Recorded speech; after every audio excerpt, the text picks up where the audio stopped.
तो आज मैं मंगलवार की शाम को रात्रि में, शाम को भी नहीं रात्रि में, एक ऐसा उपाय बताने वाली हूँ। आप कितने भी विकट संकट में पड़े हों, कितने भी कष्ट में पड़े हों, कितनी भी परेशानियां आप पर हो, कर्ज बहुत ज्यादा चढ़ गया है, धन की प्राप्ति ही, घर का गुजर बसर ही मुश्किल से हो रहा हो, कोई शत्रु आपका बहुत आपके ऊपर वार करने को तैयार बैठा है, बुरी तरह से पीछे लगा हुआ है और लग रहा है आपको कि ये मैं परेशानी से कैसे निकलूं। कोई भी परेशानी है, आपके पास काम धंधा नहीं है, पर्याप्त आमदनी नहीं है, आप जिस नौकरी के लिए प्रयास कर रहे हैं वो प्रयास पूरा नहीं हो पा रहा, सफल नहीं हो पा रहा। आज जो मैं उपाय बताने वाली हूँ, ऐसा हो ही नहीं सकता कि इस उपाय को करने के बाद, इस कार्य को करने के बाद, क्योंकि कहते हैं ये कार्य करने से स्वयं हनुमान जी का सिंहासन तक डोल उठता है। श्री राम भक्त हनुमान आपका वह कार्य अवश्य पूरा करते हैं, करना ही पड़ता है उन्हें। आप हनुमान चालीसा तो कई लोग प्रतिदिन करते हैं और पूरे श्रद्धा से, पूरी भक्ति से करते हैं, लेकिन हमें कैसे करना चाहिए हमें यह नहीं मालूम होता। हम इसके लिए क्या हमारे नियम होते हैं। सबसे पहले तो हनुमान जी की पूजन के लिए सबसे पहला नियम होता है, मैं आगे आगे बताती जाऊंगी और क्या नियम होना चाहिए, लेकिन सबसे पहला नियम होता है पवित्रता, शुद्धता। आप जब भी हनुमान जी का ध्यान करने बैठे, उनका पाठ करने बैठे, उनका पूजन करने बैठे, अपने मन को भी पवित्र रखें और अपने तन को भी पवित्र रखें। मन को पवित्र आप ऐसे रख सकते हैं कि आप किसी का बुरा करने के लिए ये पाठ नहीं करें या मन में कोई भावना भी नहीं रखें। आप कोशिश करें कि आप जब तक पूजन कर रहे हैं आपके मन में कोई भी बुरा भाव किसी के प्रति ना आए, क्योंकि यदि आपके मन में कोई किसी के प्रति बुरा भाव आता है, किसी के प्रति द्वेष आता है, आपका कार्य सिद्ध होने में शायद टाइम लग सकता है, समय लग सकता है। क्योंकि हनुमान जी की चौपाई में ही है कि कपट छल छिद्र मोहे न भावा। हनुमान जी उन्हीं लोगों पे अपनी कृपा बरसाते हैं जिनका मन साफ हो, और कम से कम उस समय आप बिल्कुल अपने मन को शुद्ध कर लें। जब आप हनुमान जी की पूजन करें, अपनी कोई मनोकामना से, अपनी कोई इच्छा से, अपनी परेशानी को समाप्त करने के, अपनी समस्या को दूर करने के लिए हनुमान जी का आह्वान कर रहे हैं, उनकी पूजन कर रहे हैं, उनको अपने समक्ष धारण कर रहे हैं, तब आप अपने आप को, ये तो हुआ मन से शुद्धता की बात, और तन से शुद्धता की बात। आप जब इस कार्य को करने बैठेंगे, यदि स्नान करते हैं तो सर्वश्रेष्ठ, नहीं कर पाते हैं कोई बात नहीं, हाथ पैर तो धो सकते हैं, हाथ पैर धो के स्वच्छ वस्त्र धारण करें। आप यदि कहीं बाहर से घूम कर आए हैं, बाहर जाकर आए हैं, कितने लोगों से मिले होंगे, उसमें कितने नेगेटिव होंगे, आपको मालूम है कि किनके विचार आपके प्रति क्या है। उसी वस्त्र को लेकर जब आप पूजन करने बैठ जाते हैं, भगवान जी का हवन करने बैठ जाते हैं, तो वो नकारात्मकता तो आपके अंदर प्रवेश ही करी हुई होती है, तो आपका कार्य कैसे पूरा हो सकता है। इसलिए प्रयास करें कि साफ स्वच्छ वस्त्र जो आपके घर में रखे हुए हैं, धुले हुए वस्त्र, ऐसा नहीं है कि किसी विशेष रंग के होना जरूरी है या ऊंचे बिल्कुल नए, ये सब गलत बात है, लेकिन हाँ साफ अवश्य होना चाहिए, स्वच्छ अवश्य होना चाहिए। आप एक आसन बिछाएं, वह भी स्वच्छ होना चाहिए। और हनुमान जी यदि आपके यहाँ फोटो या प्रतिमा जो भी है, आप उनकी दिशा दक्षिण दिशा की तरफ, क्योंकि कहते हैं जब हनुमान जी की दक्षिण दिशा की तरफ मुंह करके प्रतिमा जो होती है, उस में से हनुमान जी जल्दी आपकी, शीघ्र आपकी मनोकामना पूर्ण करते हैं। साक्षात ऐसा लगता है कि तुरंत सुन के तुरंत आपका कार्य पूरा कर देंगे। ऐसा आप अपने घर के बड़ों से, वरिष्ठ लोगों से पूछ के देखना, या किसी विद्वान पंडित से पूछ के देखना, ये बिल्कुल अक्षर से सही है कि दक्षिण मुखी हनुमान हमेशा आपकी मनोकामनाएं शीघ्र पूरी करते हैं। ऐसा कहा जाता है और ये सच भी है। यदि प्रयास कर सकते हैं, आप कर सकते हैं अपने घर में ऐसा, तो आप दक्षिण एक, यदि नहीं है ऐसी तो आप एक चौकी घर में बिछाएं, उस पर लाल स्वच्छ कपड़ा बिछाएं और उस पर यदि फोटो है तो भी आप लगा सकते हैं कुछ देर के लिए। फिर भले ही आपका जो स्थान है उन्हें उसी स्थान पर रख दीजिए, लगा दीजिए, लेकिन उस समय के लिए। अब आपको करना यह है कि रात्रि में मंगलवार, यह कार्य मंगलवार या शनिवार कर सकते हैं, लेकिन मंगलवार को अति श्रेष्ठ होता है। आप चौकी बिछाकर उसमें हनुमान जी दक्षिण दिशा की तरफ, आपका मुख होना चाहिए उत्तर की ओर और भगवान जी की प्रतिमा होनी चाहिए दक्षिण की दिशा, यानी आमने सामने।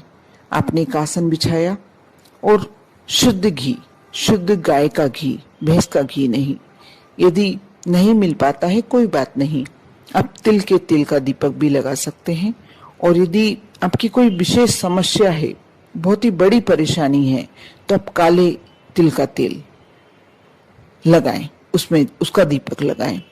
वह आपका शीघ्र कोई शत्रुओं पर विजय प्राप्त करना है, या कोई ऐसे केस में, कोर्ट केस में फंसे हुए हैं जो बहुत सालों से सुलझ नहीं रहा और आप उस केस में सही हैं, आपकी तरफ से कोई गलती नहीं हुई है, तो आप तिल के तेल में, काली तिल्ली का जो तेल होता है वह तेल ले लें, नहीं तो तिल का तेल ही ले लें साधारण, उसमें दीपक लगाएं। एक कलश तांबे का, यदि तांबे का है तो बहुत ही अच्छा, नहीं है तो आप स्टील का भी ले सकते हैं, कोई दूसरी धातु का भी ले सकते हैं।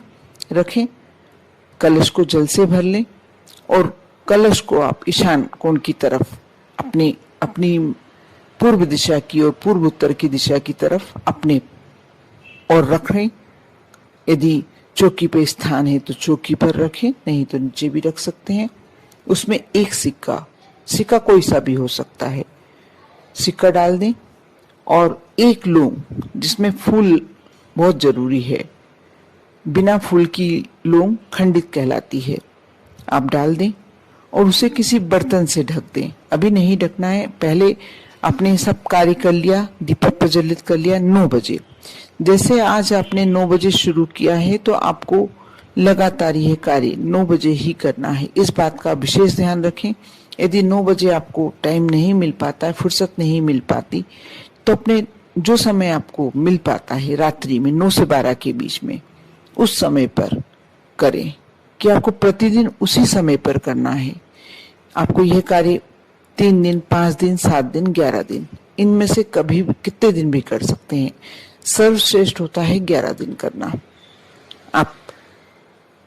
आपने कलश में सिक्का डाल लिया, एक लौंग डाल ली, जल भर लिया, दीपक लगा दिया। यदि गाय के घी का है तो गाय का घी का लगा लें, और यदि तिल के तेल का लगा रहे हैं तो तिल के तेल का लगा लें। दीपक प्रज्वलित किया। अब आपको करना है 3 बार हनुमान चालीसा का पाठ। उसके बीच में आपको ना उठना है, ना किसी से बात करना है, बिल्कुल एक ही आसन से ये कार्य करना है। और ये कार्य आपको लगातार, जैसे मैंने बताया, 3 दिन, 5 दिन, 7 दिन, 11 दिन, इतने दिन करना है। और आप चाहते हैं कि आपके कार्य में कहीं से भी बाधा नहीं आए, आपका कार्य शीघ्र ही पूरा हो जाए, तो आप 11 दिन अवश्य करें। उस कलश को वैसे ही भरे रखे रहने दें, उठा के आप दूसरे स्थान पर रख सकते हैं। और हनुमान जी की प्रतिमा या फोटो जो भी आपने रखी है, चौकी रखी है, आप रोज उन्हें उठाकर दूसरी जगह पर रख सकते हैं, यदि जगह की कोई प्रॉब्लम हो तो। और नहीं तो फिर 11 दिन लगातार आप वहां पाठ करें। जब आपका 11 दिन का पाठ हो जाता है, उसके बाद आप सिक्का और जो लौंग है वह निकाल लें और उस जल का थोड़ा सा जल ले लें, आचमन कर लें। आपको किसी से कोई कार्य करने के लिए विशेष बात करने जाना है, तब आप उस जल को पी के जाएं और हाथ में लौंग और सिक्का रख के ले जाएं। अब जिस भी कार्य के लिए प्रयासरत हैं, आपको लग रहा है कि उस कार्य में सफलता के लिए किया है, यदि आपने किसी नौकरी के लिए किया है, तो आप उस सिक्के को और उस लौंग को हाथ में रख कर ले जाएं और जल पी कर जाएं। आप चाहें तो उसको जल को भर के थोड़े दिन रख सकते हैं, और थोड़े दिन 2-4 दिन यदि में काम करना है आपको तो भर के रख सकते हैं। नहीं तो आप एक बार में पूरा जल पी लें। यदि आपके इस परिवार के सदस्य को, किसी मेंबर को कोई परेशानी, उसके लिए कार्य किया है तो उसे उस जल को पिला दें। थोड़ा सा अपने घर में छिड़काव कर दें उस जल का। आप देखेंगे आपकी कितनी भी बड़ी समस्या है, कितनी भी बड़ी परेशानी है, इन 11 दिनों के बाद आपके साथ वह परेशानी नहीं रहेगी। लेकिन उस बात का आपको अवश्य ध्यान रखना है कि वह सिक्का, उल्लू आपको, जब तक आपका काम नहीं हो जाता, कार्य नहीं हो जाता, उस सिक्के और लौंग को आपको रखना है। उसके बाद उस लौंग को आप किसी बड़े वृक्ष के नीचे डाल सकते हैं और या जल में प्रवाहित कर सकते हैं। सिक्का आप किसी गरीब को दे सकते हैं या आप नदी में सिक्के को भी डाल सकते हैं। जैसा भी आपको जो भी लगता है कि आप अपने उपयोग में नहीं लेना है, कुछ दिन चाहे तो आप अपने गले में रख सकते हैं, लेकिन उस सिक्के को आपको अपने उपयोग में नहीं लेना है। इस कार्य को कर देखें, इस उपाय को कर देखें। यदि कोई बहुत बड़ी समस्या से ग्रस्त हैं तो भी आप देखना इतना पॉजिटिव रिजल्ट्स है। जिसने भी ये कार्य किया है उसने पर्सनली फोन लगा कर कहा है कि ये कार्य मेरा हो चुका है। आपने यह उपाय बिल्कुल ब्रह्मास्त्र है। जो भी ये उपाय कर लेता है उसके जिंदगी की सारी समस्याएं दूर हो जाती है। ये मानकर चलिए कि आप ब्रह्मास्त्र का उपयोग कर रहे हैं और आपका खाली नहीं जाएगा। बस कुछ बातों का ध्यान रखेंगे तो आपको पवित्रता का ध्यान रखना है, समय का ध्यान रखना है और दिन आप पहले संकल्प अपने मन में, जब पहले दिन कार्य करेंगे, जब पहले दिन हनुमान चालीसा का पाठ करेंगे, आपको संकल्प लेना होगा मन ही मन कि मैं 3 दिन करूंगा, 5 दिन करूंगा, 7 दिन करूंगा, 11 दिन करूंगा।